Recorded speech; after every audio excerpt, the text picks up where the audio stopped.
Hello, and if you guys remember, I just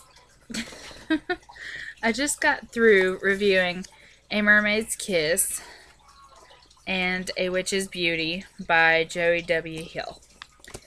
Okay, so I have the last book in the series. Well, hopefully it's not the last one, but it's the last one that was written.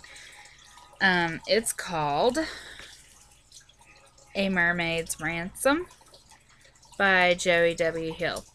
Okay, now in Mina's book, I don't know if I told you guys, but she, oh my god, what is her name?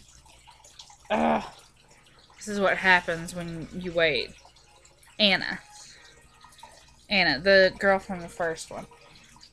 She has a baby, and it's a merangel, which means it's a mermaid and an angel. Like, it has wings and a tail.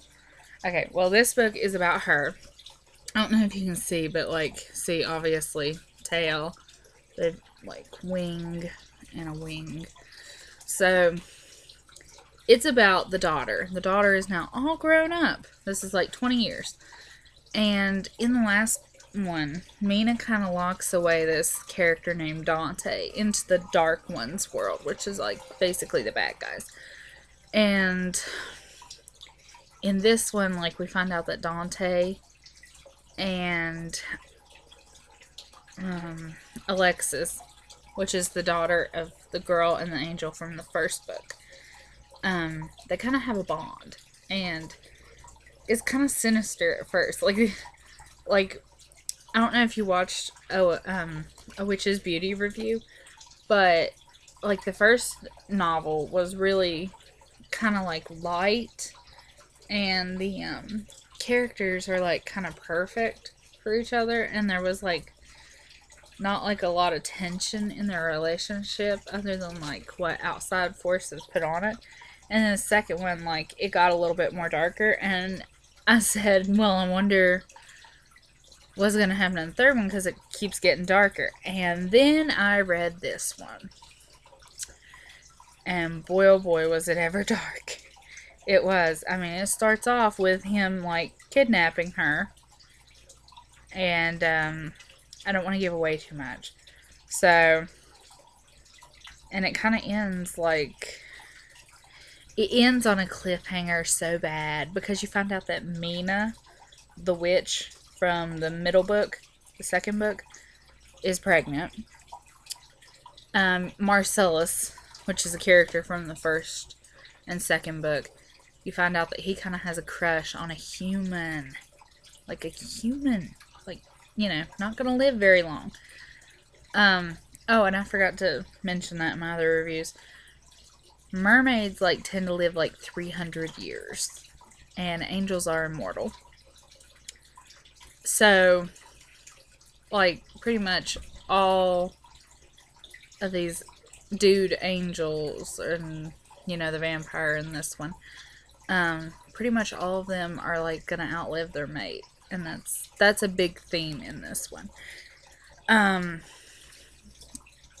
The first book I gave 4 stars, because I thought that it could have been a little bit longer, and I didn't like how it turned into, how she can morph into a fairy. And the second book I gave 5 stars.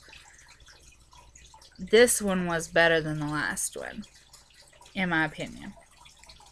So, it's a 5 out of 5, but I wish I could give it a 6, because it was better than the last one. There was a lot more edginess to it, and it just completely captured me. I couldn't put it down. I mean, I finished this one. The other ones, I were kind of able to drag them out for a couple of days. This one, I literally finished within 10 hours, because I couldn't put it down. So I didn't do much other than read, because it was just too good to put down. And it was so dark, and it ended on a cliffhanger. And I was like, well, there's got to be another one. And I looked it up, and there isn't. But she, I think, on our website, she put that, if the publisher didn't want to publish it, she was thinking of self-publishing a couple of books for the series, just to kind of round it out, because it wasn't finished.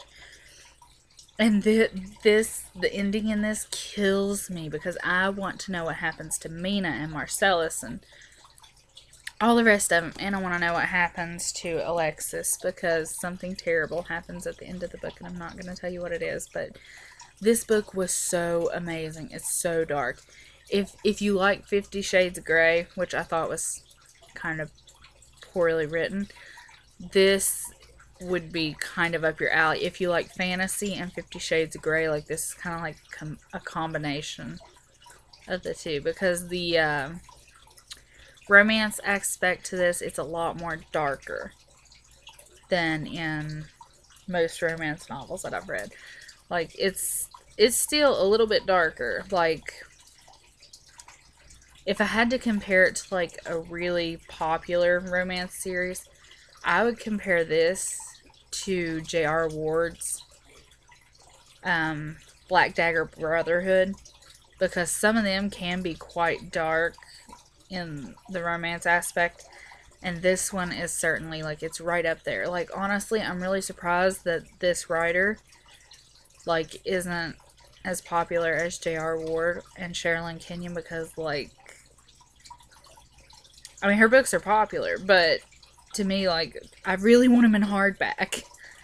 I really want them in mainstream, you know? And that would be a good term for it. She's not like mainstream. Sort of. I don't know. I don't know how to explain it. But this book is definitely worth getting. I got my copy off of Amazon and it was freaking amazing. You guys really got to check this book out. So like, comment, and subscribe. And if you've ever read this series or you've ever heard of this series, let me know. Oh, it's killing me. I gotta know what happens. I really hope that she self-publishes those books, like, soon. Because I need to know. And it's killing me. So, like, comment, and subscribe.